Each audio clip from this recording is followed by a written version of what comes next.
असां तिमुथियुस जो ॿियो पत्र ॾिसी रहिया आहियूं जेको पौलुस हुन माण्हूअ खे लिखियो। हाणे असां पढ़ंदासीं तिमुथियुस जो ॿियो पत्र जो पहिरियों अध्याय ऐं 5 वचन। मूंखे तुंहिंजे हुन निष्कपट विश्वास जी सुधी ईंदी आहे जेको पहिरियों तुंहिंजी नानीअ लोइस ऐं तुंहिंजी माउ यूनिके में हुयो ऐं मूंखे पक आहे त तो में बि आहे।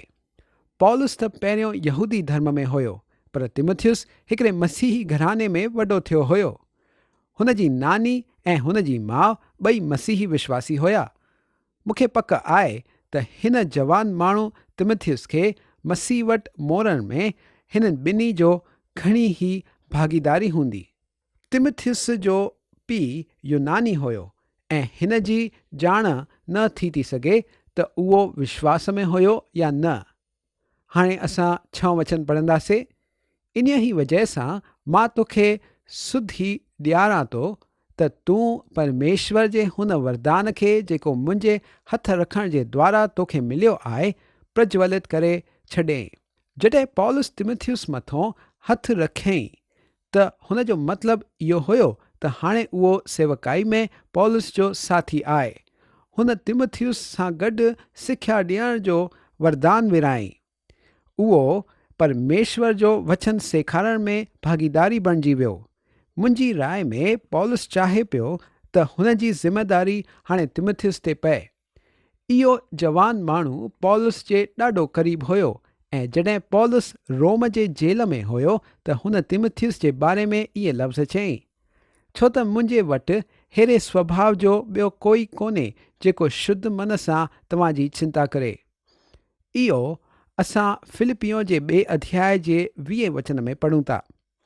हिते इहो माण्हू हुयो जेको पौलुस जी सिख्या ऐं प्रचार जारी रखी सघंदो आहे ऐं इन्हीअ करे ई पौलुस हुन खे पंहिंजो संगी बनायो। उहे ॿई सेवकाई में गॾु ई हुया। हाणे हिते ध्यानु ॾियो त पौलुस तिमुथियुस खे इहा चेतावनी ॾेई सावधान करे रहियो आहे त उहो परमेश्वर जे हुन वरदान खे प्रज्वलित करे छॾे। तिमुथियुस खे हिकिड़ो वरदान प्राप्त थियल हुयो ऐं पौलुस हुन खे उहो वरदान प्रज्वलित करे छॾण जे लाइ चए पियो। हिन सां तव्हांखे छा संकेत मिली रहियो आहे? मां सोचां पियो त शायदि पौलुस तिमुथियुस जी फ़िकर करे रहियो हुयो छो त उहो एफिसुस में हुयो। एफिसुस जी जाइ में डाइना जो मंदिर घर कयल हुयो ऐं इहा जाइ रोमी जग जी हिकिड़ी महान पापी जाइ हुई। पौलुस पाण एफिसुस में 3 साल गुज़ारिया हुयईं ऐं हुन खे इहा ॼाण हुई त हिन शहर में घणियूं ई आकर्षक ऐं मोहक ॻाल्हियूं हुयूं। हुन जे मन में शायदि इहो डपु हूंदो त तिमुथियुस अनइच्छुक न थी वञे ऐं परमेश्वर जी पूरी सलाह सेखारण में पुठियो न हटी वञे। असां पौलुस जी तिमुथियुस लाइ फ़िकर ॾिसी सघूं था जंहिंखे उहो पंहिंजो प्रिय पुटु थो सॾे। हाणे असां 1 अध्याय जो 7 वचन पढ़ंदासीं। छो त परमेश्वर असांखे डप जी न पर सामर्थ ऐं प्रेम ऐं संयम जी आत्मा ॾिनी आहे। हिन वचन में डप हिन अखर जो बहितर अनुवाद कायरता इहो आहे। मूंखे लॻे थो त असां मां घणनि ई हिन वचन जो ग़लति मतिलबु सम्झो आहे ऐं पहिरियों मां बि हिन ग़लति फ़हमी में शामिलु हुयुसि। हिकिड़े प्रचारक ॿुधायईं त जॾहिं उहो पहिरियों दफ़ा हवाई जहाज़ में सफ़र करणु लॻो त हुन खे इच्छा बिल्कुलु न हुई पर पंहिंजा वाइदा पूरा करण लाइ हुन खे सफ़र जो इहो तरीक़ो अपनाइणो ई पियो। हुन खे खरे तौर ते कुझु मज़ो ई कोन आयो पर पहिरियों त हुन खे घणी ई अशांतता महसूस थी। उहो प्रवास कंदो हुयो ऐं पंहिंजे डप खे फटकारींदो बि हुयो। डपु इहा स्वाभाविक ॻाल्हि आहे ऐं कॾहिं कॾहिं सुठी ॻाल्हि बि आहे। मिसाल जे तौर ते अगरि मां शींहं खां ॾकंदो आहियां ऐं उहो रस्ते ते खुलियो छॾियो वञे त मां स्वाभाविक तौर सां लिकण लाइ हिकिड़ी सुठी जाइ ॻोल्हींदुसि। डप जी क्षमता हुजणु सादी ऐं सुठी ॻाल्हि आहे पर घणनि ई वजहुनि जे करे असां मां घणनि ई खे ऊचाईअ जो डपु हूंदो आहे जेको असां में हवाई उडान भरण वक़्तु डपु आणींदो आहे। हुन प्रचारक बि हिन जे बारे में प्रार्थना कयईं, पर हुनखे इहो सम्झ में कोन आयो त परमेश्वर हुन मां इहो डपु छो कोन पियो कढे। पोइ हुन इहो वचन पढ़ी करे इहो सम्झी वरितईं त परमेश्वर असांखे डप जी आत्मा कोन ॾिनी आहे। पर पौलुस हिते सुठे डप जी ॻाल्हि कोन करे रहियो आहे, उहो कायरता जी ॻाल्हि करे रहियो आहे। पौलुस चवे थो त परमेश्वर असांखे कायरता जी न पर सामर्थ ऐं प्रेम ऐं संयम जी आत्मा ॾिनी आहे। संयम जी आत्मा मतिलबु अनुशासन जी आत्मा। ॿियनि लफ़्ज़नि में परमेश्वर इहो नथो चाहे त मसीही जीवन जी मात्रा हार हुजे। असांखे पंहिंजे मन या स्वभाव ते नियंत्रण रखण वारा मसीही हुजणु खपे ऐं न त पंहिंजे मनोभाव जा दास। असां सभी पंहिंजे मनोभावनि में अची प्रतिक्रिया ॾेखारींदा आहियूं। इन्हीअ करे माण्हू हुन संस्थाउनि खे पैसा मोकिलींदा आहिनि जेकियूं पंहिंजे विज्ञापन जी तस्वीर में ग़रीब, बुखा, नंढा, अनाथ ॾेखारींदा आहिनि। पर मसीही विश्वासियुनि खे पंहिंजियूं भावनाउनि सां उत्तेजित कोन थियणो आहे। असांखे असांजी भावनाउनि खे असांजो मालिक कोन बणाइण ॾियणो आहे। असांखे अनुशासित ऐं संयम रहणो आहे। पर हिन जो संबंध डप सां कीअं आहे? छा अगरि मां उडान भरण सां घबराईंदो आहियां त इहो ग़लति आहे? न। अगरि मां घर वेही रहियां त मां इहो ग़लति थो कयां। अगरि उहो प्रचारक ऊचाईअ सां ॾकी करे हवाई जहाज़ में सफ़र न करे पंहिंजा वाइदा न निभाए त उहो ग़लति आहे। अगरि उहो संयमित ऐं अनुशासित मसीही आहे त उहो साहस धरे टिकेट वठी पंहिंजो सफ़र पूरो कंदो, छो त परमेश्वर हुनखे सिख्या ॾियण जी सेवकाई में घुरायो आहे ऐं उहा यात्राउनि सां भरियल आहे। पंहिंजी मनोभावनाउनि ते नियंत्रण पाइण जो मतिलबु आहे त तव्हांखे पंहिंजी भावनाउनि खे पंहिंजे कोई बि कम में रुकावट न बणजण ॾियणो आहे। अगरि तव्हांखे उडान भरण में डपु लॻंदो आहे त तॾहिं बि तव्हां पाण खे संयमित करे उडान भरो। पौलुस तरफ़ां तिमुथियुस खे ॾिनल चेतावनी असांखे अद्भुत नमूने मददगार साबित थींदी आहे। परमेश्वर असांखे इहो चई रहियो आहे त असांखे हिकिड़ो हारियल मसीही कोन बणिणो आहे। मूंखे पंहिंजूं भावनाउनि खे पंहिंजे मथां नियंत्रण कोन करणु ॾियणो आहे। परमेश्वर जे हिकिड़े सेवक ॿुधाई त उहो पंहिंजे सेवकाई जे ॻठ सां गॾु हिकिड़े दौरे ते हुयो जंहिंमें उहे बाइबल में ॿुधायल भूमियुनि खे ॾिसण वञी रहिया हुया। पिछले दौर में प्रचारक जो सुठो अनुभव कोन रहियो हुयो, इन करे उहो हिन ॿिए सफ़र में शामिल कोन पियो थियणु चाहे जेको मिस्र देश में वञण जो हुयो। उहो पिछले दौर खे वठी ॾाढो भावुक थी वियो हुयो ऐं हुनखे हुते कोन वञिणो हुयो, पर परमेश्वर हुनखे हुन जे भावनाउनि ते नियंत्रण पाइण लाइ मजबूर करे छॾियईं। परमेश्वर हुन जे साम्हूं अहिड़ियूं परिस्थितियूं कढी करे खड़ी करे छॾियईं कि हुनखे पंहिंजे भावनाउनि जे मथां नियंत्रण हासिल करणो पियो ऐं हुन परमेश्वर खे हिन लाइ शुक्र कयईं छो त हुन जो दौरो आनंद सां भरियल हुयो ऐं हुन घणियूं ई ॻाल्हियूं हुन दौरे मां सिखियूं। अचो त अॻिते वधंदे असां हाणे 8 वचन खे पढ़ूं। इन्हीअ करे असांजे प्रभुअ जी गवाही सां ऐं मूंसां जेको हुन जो कैदी आहियां लज्जित न थी, पर हुन परमेश्वर जे सामर्थ जे अनुसार सुसमाचार जे लाइ मूंसां गॾु दुख खण। मां हिन अध्याय खे ख़ुशख़बरीअ जा दुख इहो शीर्षक ॾिनो आहे। मां हीअं कयो आहे छो त अॼु मसीही ज़िंदगीअ जे बारे में अॼु इहो महसूसु थींदो आहे त इहा ज़िंदगी सरल, सुठी ऐं मिठी आहे, चमकीली ऐं मंद पवन सां भरियल आहे। असां मां घणा ई इहो सोचींदा आहिनि त असांजो स्वर्गीय पिता आनंद लुटण वारो आहे ऐं असांखे गुलाब जे पलंग ते विहारींदो, असांजे रस्ते में हर पत्थर कढी छॾंदो ऐं असां सां काई बि गंभीर ॻाल्हि थियणु कोन ॾींदो। हिकिड़े शख़्स हिकिड़ो वसियतनामो तयारु कयईं जंहिंमें हुन लिखियो हुअईं, मुंहिंजे पुट लाइ मां कमाईंदड़ ज़िंदगीअ जो संतोष ऐं आनंद थो छॾे वञा। हुन खे 25 साल लाइ लॻो हुयो त इहो संतोष ऐं आनंद छड़ो मुंहिंजो हुयो।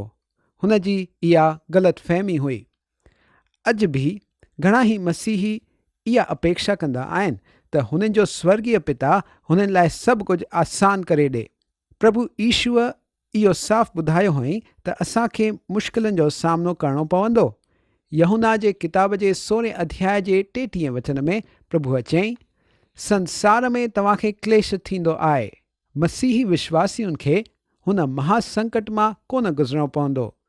पर हिन ॻाल्हि में त कोई शक कोन्हे त तव्हां ऐं मां पंहिंजे पंहिंजे नंढनि संकटनि मां गुज़री रहिया आहियूं।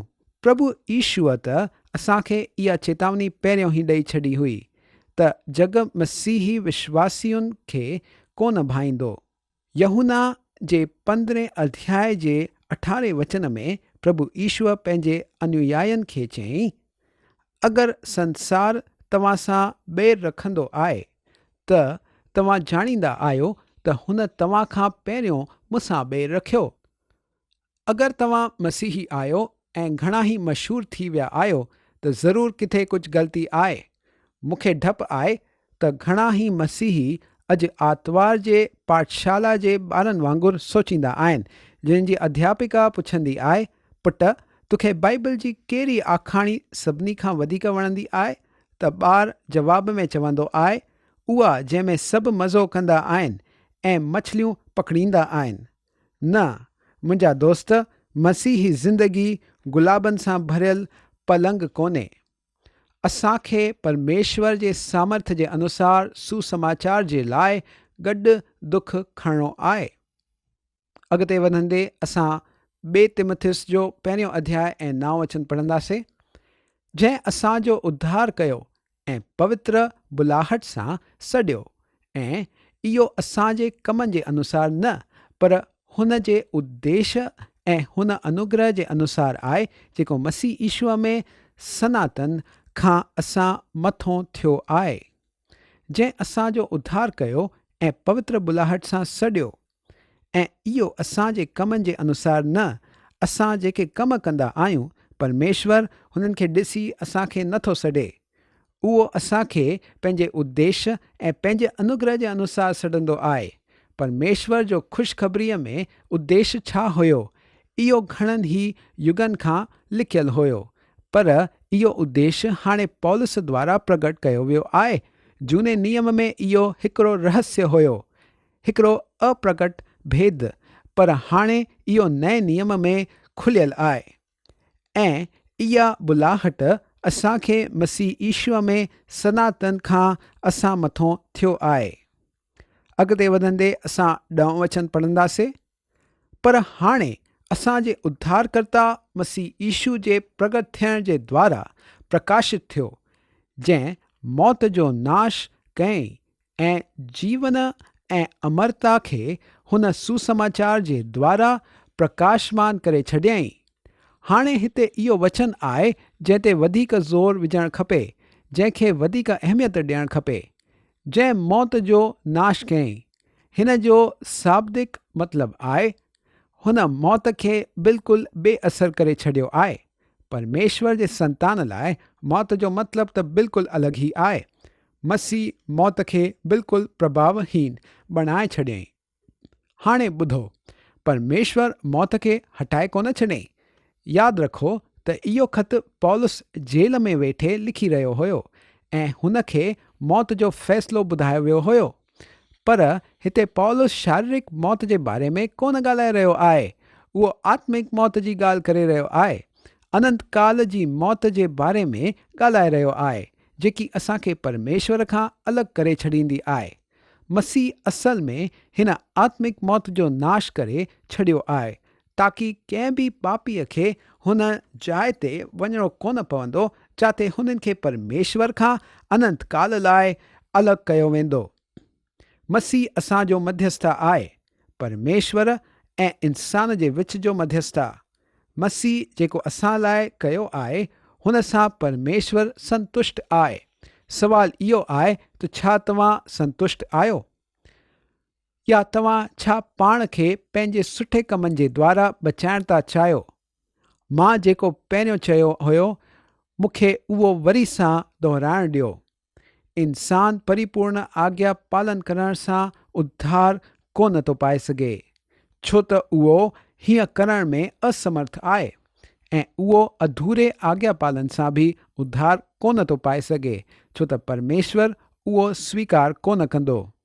हिन असमंजस जो हिकिड़ो ई हल आहे, ऐं उहो हल उहो शख़्स आहे जंहिं यूहन्ना जे 14 अध्याय ऐं 6 वचन में चयईं, यानी प्रभु ईश्वर पाण चयईं, मार्ग, सच ऐं जीवन मां ई आहियां, सवाइ मुंहिंजे द्वारा कोई पिता वटि न पहुची सघंदो। इहे लफ़्ज़ असांजे उद्धारकर्ता यीशु मसीह जा आहिनि। असां इहो यूहन्ना जे 14 अध्याय जे 6 वचन में पढ़ी था सघूं। हाणे अॻिते वधंदे असां 2 तिमुथियुस जो 1 अध्याय ऐं 11 वचन पढ़ंदासीं, जंहिंजे लाइ मां प्रचारक ऐं प्रेरित ऐं उपदेशक बि बीठुसि। पौलुस चवे थो त उहो हिकु प्रचारक आहे, परमेश्वर जे वचन जो आगमन सोचक। उहो इहो बि चवे थो त उहो हिकिड़ो प्रेरित ऐं उपदेशक बि आहे। प्रेरित हुजण जे नाते हुन खे घणा ई वरदान प्राप्त थियल हुया। अॻिते वधंदे असां 1 अध्याय जो 12 वचन पढ़ंदासीं। हिन वजह जे करे मां हिननि दुखनि खे बि खणा थो, पर मां शर्मिंदा कोन आहियां, छो त मां हुन खे जंहिं ते मां विश्वास कयो आहे ॼाणींदो आहियां, ऐं मूंखे पक आहे त उहो मुंहिंजी धरोहर जी हुन ॾींहं ताईं रखवाली करे सघंदो आहे। मां शर्मिंदा कोन आहियां। पौलुस जेल में क़ैद हुयो ऐं हुन लाइ मौत जी सज़ा ॿुधाई वई हुई, पर तॾहिं बि उहो ख़ुशख़बरीअ जे बारे में शर्मिंदा कोन हुयो। रोमियो जे किताब जे 1 अध्याय जे 16 वचन में पौलुस लिखियो हुयो, छो त मां ख़ुशख़बरीअ सां शर्मिंदा कोन आहियां, इन करे त उहा हर हिकु विश्वास करण वारे जे लाइ उद्धार जे निमित्त परमेश्वर जो सामर्थ आहे। ऐं वरी 2 तिमुथियुस जे 1 अध्याय जे 8 वचन में पौलुस तिमुथियुस खे बि चवे थो त उहो ख़ुशख़बरीअ जे करे शर्मिंदा न थिए। कॾहिं कॾहिं मसीही माण्हू पंहिंजी गवाही ॾियण में हिचकिचाईंदा आहिनि। घणाई दफ़ा असां पंहिंजो मुंहुं सिबियल रखंदा आहियूं, पर हीअं कोन हुजणु खपे। उहो मुंहिंजी धरोहर जी हुन ॾींहं ताईं रखवाली करे सघंदो आहे। हिन जो मतिलबु इहो आहे त पौलुस पंहिंजो विश्वास मसीह में हुन न्याय जे ॾींहं ताईं जमा रखियो आहे। हिन जी ॿी माना इहा बि थी सघे त परमेश्वर मुंहिंजे वटि कुझु जमा कयईं। परमेश्वर द्वारा पौलुस जे जीवन में जमा कयल वरदान पौलुस खे सॼी दुनिया जो कर्ज़दार बणाए छॾियईं। मुंहिंजा दोस्त, तव्हां ऐं मां कर्ज़दार आहियूं। शायदि तव्हां चवंदा हूंदव त तव्हां ईमानदारीअ सां पंहिंजा कर्ज़ चुकाईंदा आहियो, पर अज़ीज़ो, तव्हां तेसिताईं पंहिंजा कर्ज़ ईमानदारीअ सां कोन चुकाया आहिनि जेसिताईं हिन पृथ्वीअ मथां हर माण्हूअ ख़ुशख़बरी कोन ॿुधी आहे। उहो मुंहिंजी धरोहर जी रखवाली करे सघंदो आहे।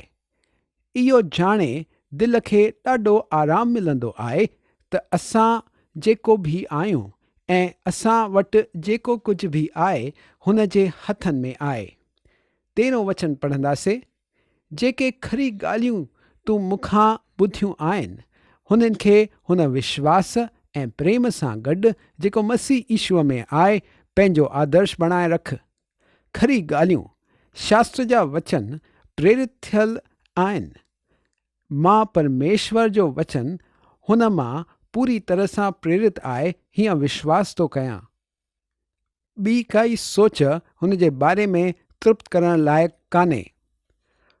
हाणे अॻिते वधंदे असां 1 अध्याय जो 14 वचन पढ़ंदासीं। ऐं पवित्र आत्मा जे द्वारा जेको असां में बसियल आहे हिन सुठी धरोहर जी रखवाली कर। इहो ॾिसणु अहम आहे त मसीही जीवन छड़ो पवित्र आत्मा जे सामर्थ सां जियो वञी सघिबो आहे। पुठियों 7 वचन में पौलुस सामर्थ, प्रेम ऐं संयमता जे बारे में ॻाल्हाई, जेके सभी पवित्र आत्मा जा फल आहिनि। गलतियूं जे 5 अध्याय जे 22 ऐं 23 वचन में पौलुस लिखियईं, पर आत्मा जा फल प्रेम, आनंद, शांति, धीरज, कृपा, भलाई, विश्वास, नम्रता ऐं संयम आहिनि। त इहा हुआ उहे अखर जेके पौलुस तिमुथियुस खे सेखारे थो। उहो चाहे थो कि तिमुथियुस उहो माण्हू ठहे जेको परमेश्वर चाहे पियो उहो ठहे। हिन लाइ हिननि वचननि सां उहो हुन खे उत्तेजन पियो ॾिए। छा परमेश्वर जे वचन तव्हांजे दिलि में अॼु उत्तेजन आंदो आहे? छा परमेश्वर तव्हांखे ॾेखारियो आहे त तव्हां किथे बीठा आहियो? मां तव्हांखे चवां थो, परमेश्वर जो वचन हिकिड़े शीशे वांगुरु आहे जंहिंमें तव्हां पंहिंजो रूप ॾिसी सघो था।